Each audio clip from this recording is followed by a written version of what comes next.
के बाद मार्केट के आउटलुक पर चर्चा करने के लिए एमके इन्वेस्टमेंट मैनेजर्स के एग्जीक्यूटिव डायरेक्टर और फंड मैनेजर सचिन श्याम हमारे साथ जुड़े हैं। Sachin, good afternoon. सचिन, कैसा लगा बजट और क्या वो जो इनकम टैक्स कट आया और बाकी चीज़ें आई, क्या काफ़ी हैं इस मार्केट को इस बेयर मार्केट से, इस बेयर फेज से बाहर निकालने के लिए, जो हमने देखा भी है पिछले 2-3 दिन में? हाय, गुड आफ्टरनून। धन्यवाद, thank you for having me on the show. तो बजट काफी अच्छा है मेरे हिसाब से। सबसे पहली बात यह है कि कोई नेगेटिव न्यूज जब नहीं होता है तो वो इटसेल्फ एक अच्छा सा गुड न्यूज हो जाता है। So that itself is a very good thing. I think second जो है वो स्ट्रक्चरली सबसे इम्पोर्टेंट चीज ये है कि जो हिसाब से टैक्स रेट्स में इतनी अच्छी तरह से लीनियंसी हो चुकी है, तो अगर आप देखेंगे कि अगर 20 से 25 लाख रुपए की अगर साल की इनकम होती है तो आपका टैक्स रेट जो है वो सिर्फ 10 से 12.5% होता है इंडिविजुअल्स के लिए। और अगर आप सोचते हैं कि डबल इनकम है घर में, तो करीब करीब 40 से 50 लाख के बीच में भी अगर इनकम है साल की, तो वो सिर्फ 10 से 12.5% का आपका इफेक्टिव इनकम टैक्स रेट होता है। तो जब इतना रीजनेबल इनकम टैक्स रेट है, मुझे ये लगता है कि बहुत सारे लोग अपनी फुल्ली इनकम काफी डिस्क्लोज करेंगे नेक्स्ट 1, 2, 3, 4 साल में। आज less than 4 crore people are actually paying taxes in this country. ये नंबर 10 करोड़ हो जाएगा in next 3, 5, 7 years, which is a very large number. तो एक जो इतने सालों से हमारी बात रही है कि टैक्स नेट में ज्यादा से ज्यादा पीपल आने चाहिए ताकि the burden is divided across all the people for the welfare of the whole country. I think ये बहुत ही अच्छा स्ट्रक्चरली पॉजिटिव है। तो एंड इसकी मल्टीप्लायर इफेक्ट बहुत ही होने वाली है नेक्स्ट 2, 3, 5 years फॉर श्योर। बिल्कुल बिल्कुल। Sachin ji, good afternoon. श्रेया बात कर रही हूँ मैं सर। आरबीआई पॉलिसी परसों है, क्या एक्सपेक्ट कर रहे हैं आप आरबीआई पॉलिसी? साथ ही क्या लग रहा है आपको, क्या रेट कट इस बार होगा?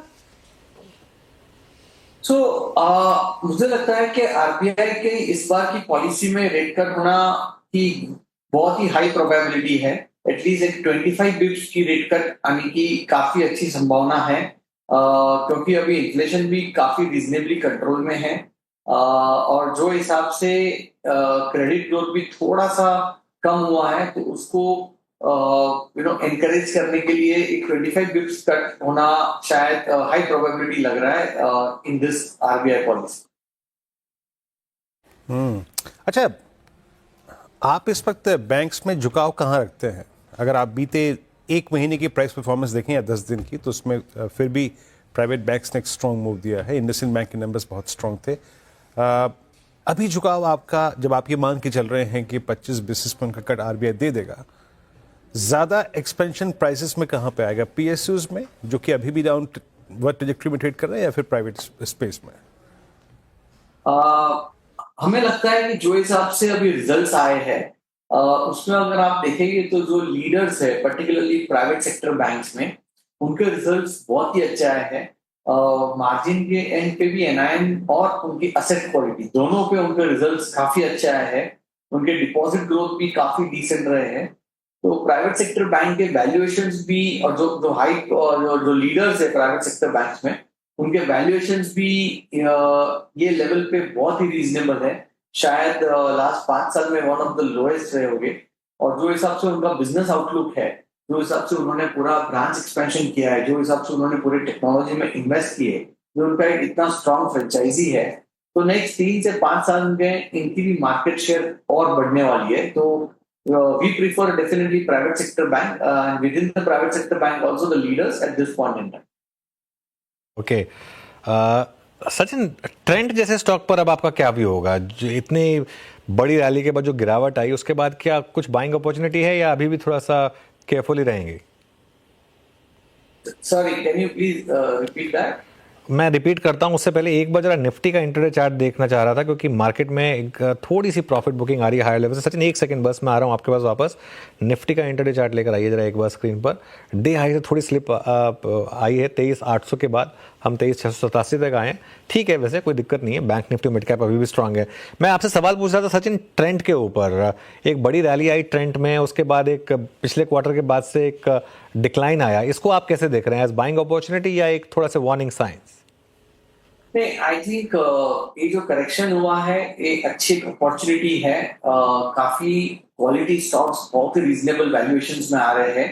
तो जहां पे भी आपको अच्छे वैल्यूएशंस में अच्छी कंपनियां मिल रही है, अगर प्राइवेट सेक्टर बैंक हो या ऑटो के लीडर्स हो या आईटी कंपनीज हो या even in terms of some of the pharma companies जो जहां पे भी लीडरशिप है, वहां पे काफी सारे कंपनीज के रिजल्ट बहुत ही डिसेंट हुए हैं। Against a lot of people's expectations के रिजल्ट बहुत ही खराब हो गए, ऐसा कुछ हुआ नहीं है। अगर आप ऑटो के भी नंबर्स देखेंगे तो दिसंबर और जनवरी दोनों वॉल्यूम नंबर्स दोनों मंथ के काफी अच्छे आए हैं against most of the expectations और द हेडलाइंस।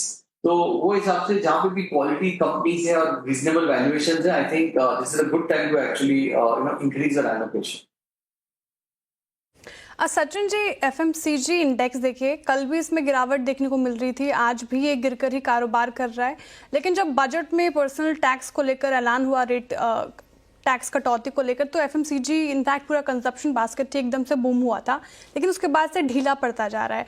क्या लग रहा है सर, यहाँ पे वैल्यूएशन डिस्कम्फर्ट है या फिर अर्निंग्स अच्छी नहीं आ रही है या फिर जो अनाउंसमेंट हुए हैं उससे कुछ खासा फायदा होता दिखेगा नहीं? साथ ही क्या आप इस इंडेक्स में अपना एक्सपोजर बढ़ा रहे हैं? नहीं, अभी देखिए जैसा आपने बताया एफएमसीजी में दो तीन चीज है। एक तो उनके वैल्यूएशन हमेशा काफी हाई रहते हैं, जो अभी भी हाई है। सेकेंड, उसमें ग्रोथ अभी बहुत लिमिटेड आ रही है क्योंकि पेनिट्रेशन लेवल जो है एफएमसीजी में काफी हाई हो चुका है in most of the categories और प्रोडक्ट्स में। और तीसरा, जो बजट की आप बात कर रहे हैं, अगर आप सोचेंगे कि बजट में जो ये टैक्स की बचत हुई है जिनको भी, वो ज्यादातर डिस्क्रिशनरी स्पेंडिंग में उसका बेनिफिट होगा, नॉन डिस्क्रिशनरी स्पेंडिंग में इतना बेनिफिट नहीं होगा शायद। नॉन डिस्क्रिशनरी स्पेंडिंग जो ज्यादातर एफएमसीजी प्रोडक्ट्स होते हैं, लेकिन डिस्क्रिशनरी स्पेंडिंग जो है आपकी ऑटोज हुए या सम ऑफ द बिल्डिंग प्रोडक्ट्स, ये सब जहां पे भी डिस्क्रिशनरी स्पेंडिंग है वहां पे शायद ज्यादा उनको बेनिफिट होगा कंजम्पशन साइड पे। इसीलिए शायद जो फर्स्ट एक नी जर्क रिएक्शन था एफएमसीजी सब बड़ा था, वो शायद अभी कूल ऑफ या प्रॉफिट बुकिंग वहां पे हो। सचिन जी, ये पीएसयूज में आप लोगों ने कुछ लोअर लेवल्स पे एडिशन किए, जो ये दिसंबर जनवरी का डिप था उसमें?